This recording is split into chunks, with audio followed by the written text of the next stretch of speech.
¿Dónde está la cruz donde fue crucificado Jesús? Esta es una de las preguntas más interesantes y complejas de la historia. Todo comienza con el emperador romano Constantino el Grande. Él tuvo un sueño en el que vio una cruz y una voz le dijo: con este signo vencerás. Él puso esa cruz en los escudos de todos sus soldados y obtuvo la victoria.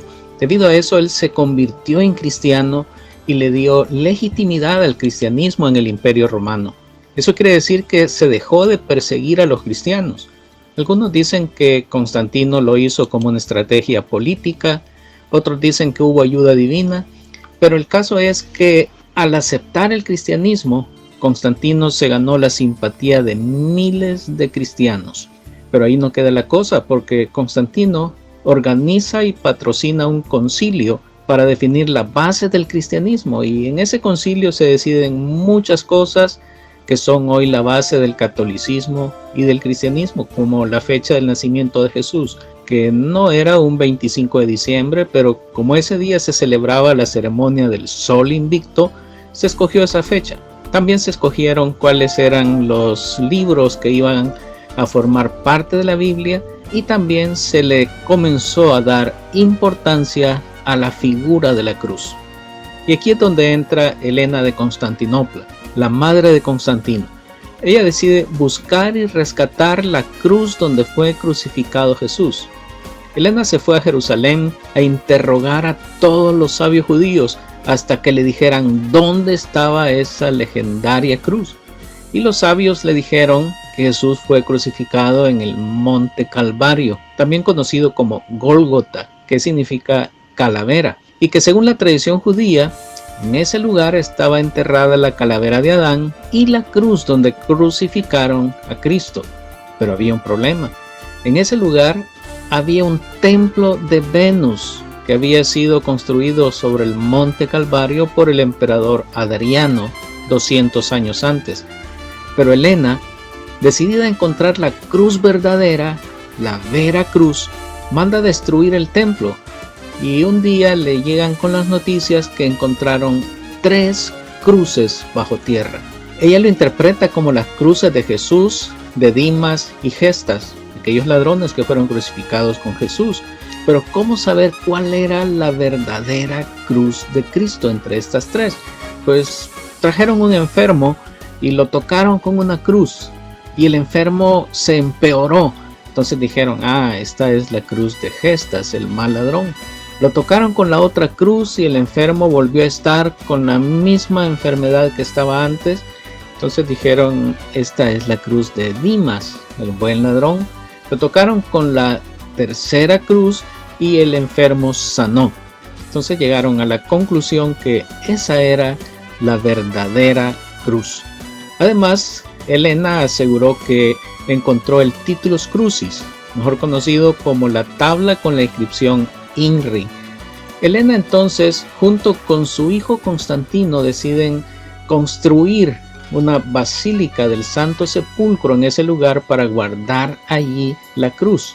Otra parte de la cruz la llevan a Roma, y esa parte de la cruz tuvieron que cuidarla mucho porque la gente le cortaba astillas para poder tener milagros con esa cruz. En el año 614, el rey persa Cosroes II tomó Jerusalén, y tras su victoria se llevó la Vera Cruz, la verdadera cruz, y la puso bajo los pies de su trono como un símbolo de desprecio a todos los cristianos. Heraclio lo venció en el año 628, y después, en una ceremonia el 14 de septiembre de ese año, la Vera Cruz regresó a Jerusalén. Fue llevada personalmente por el emperador en una procesión conducida a través de la ciudad. Cuenta la leyenda que cuando el emperador, vestido con su gran magnificencia y pompa, quiso cargar la cruz con la reliquia, no pudo hacerlo, no la pudo levantar. No fue posible hasta que se despojó de todas sus galas como muestra de la pobreza y la humildad de Cristo. Se dice que la cruz fue hecha a pedazos y se mandaron astillas a varias iglesias del mundo. Una de las reliquias, que es la considerada auténtica, se encuentra en la Basílica de la Santa Cruz de Jerusalén, en Roma. Una de las reliquias más grandes de la cruz se encuentra en la abadía de Heiligenkreuz en Austria. En Honduras se conserva un fragmento de la Vera Cruz que fue donado por el Museo de Historia de Bulgaria. En Venezuela hay una astilla en la iglesia Santa Cruz en Barquisimeto. También hay en México. En Guatemala hay dos fragmentos, una en la iglesia de San Francisco y otra en la iglesia de la Recolección, ambas en la ciudad de Guatemala. En Costa Rica se guarda una astilla en la Catedral Metropolitana. También hay en Colombia, en Chile, en Perú, en la Basílica de la Vera Cruz en el centro de Lima.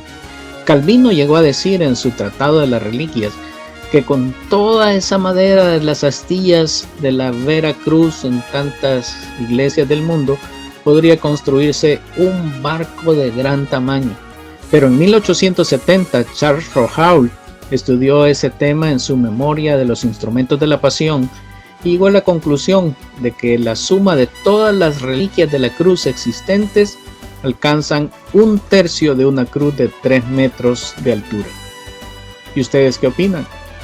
¿Creen que la verdadera cruz está repartida en todos esos países o que ya desapareció después de 2000 años? Lo verdaderamente importante de la cruz es el sacrificio de Jesús sobre ella y su muerte que nos da a todos los seres humanos la seguridad del perdón. Y lo malo es que algunas personas pueden darle a estas astillas algunas cualidades mágicas para recibir milagros.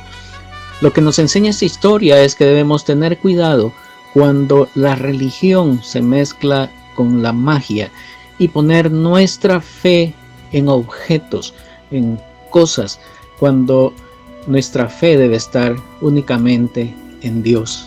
Hay cosas que pueden ayudarnos a fortalecer nuestra fe, pero nuestra fe genuina debe estar en Dios, no depender de un objeto, ni aunque sea una astilla de la Vera Cruz.